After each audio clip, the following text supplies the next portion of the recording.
Shalom.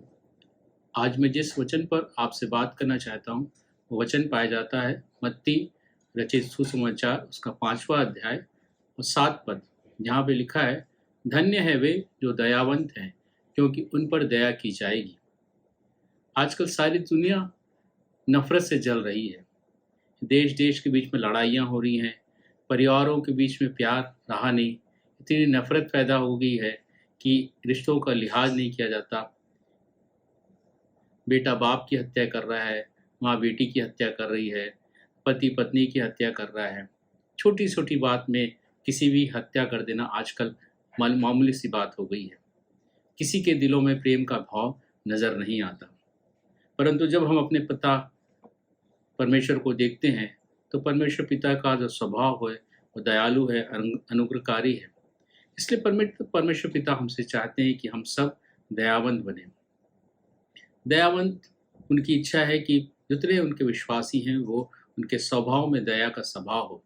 एक गरीब व्यक्ति के लिए, एक लाचार व्यक्ति की सुधि लेने वाला हृदय हो, दुखी और शोकित व्यक्तियों की चिंता करने वाला हृदय हो उसके पास, पापियों के प्रति वो सहानुभूति रखता हो, और जो लोग नरक की ओर भागते चले जा रहे हैं, दौड़ते चले जा रहे हैं, उनको आत्मा बचाने का वो प्रयास करने वाला व्यक्ति होना चाहिए। और यदि हमारे विरोध में कोई किसी ने पाप अपराध किए हैं, तो उसको क्षमा करने का हृदय भी होना चाहिए। ये दयालुपन को दिखाता है हमारे जीवन में, ये हमारी दया के स्वभाव को दिखाता है हमारे जीवन में, और यही दया का स्वभाव हमें परमेश्वर पिता चाहते हैं कि हम इस दया के स्वभाव को रखें। और इस दया के स्वभाव के लिए हम जब अपनी वचन को पढ़ते हैं, तो वचन में बहुत सी बातें, बहुत सी आशीषें दी गई हैं जो एक दयावंत एक व्यक्ति के लिए हैं।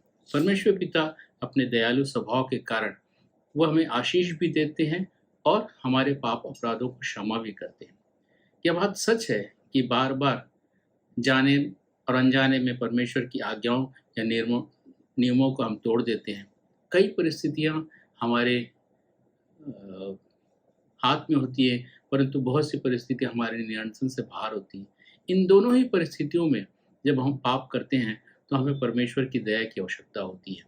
परमेश्वर पिता की दया हमारे ऊपर बनी रहे, इसलिए ज़रूरी है कि हम हमारे जीवन में, हमारे स्वभाव में वो दया का भाव आना चाहिए।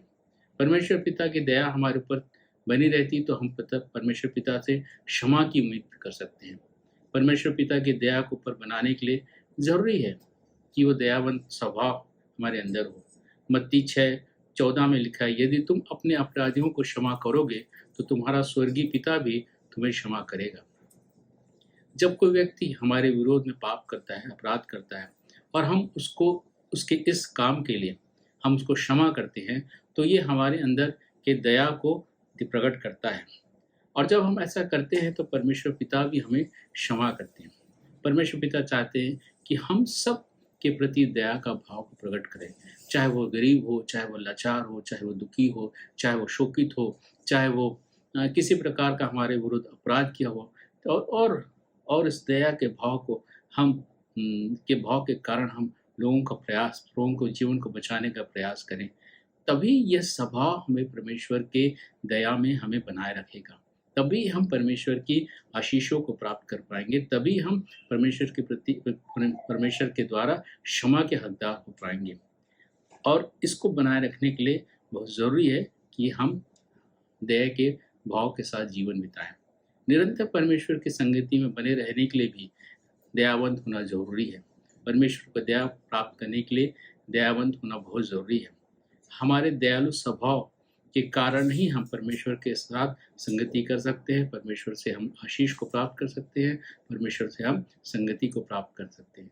परंतु यदि हमारे जीवन में ये दया का भाव नहीं है, ये स्वभाव हमारा नहीं है, तो हमारे लिए आज ये सोचने का विषय है और इस बात को ध्यान देने की आवश्यकता है कि कहीं हम परमेश्वर पिता की दया से और क्षमा से वंचित तो न रह जाएं। परमेश्वर इन वचनों के द्वारा हम सबों को बहुतायत की आशीष दे।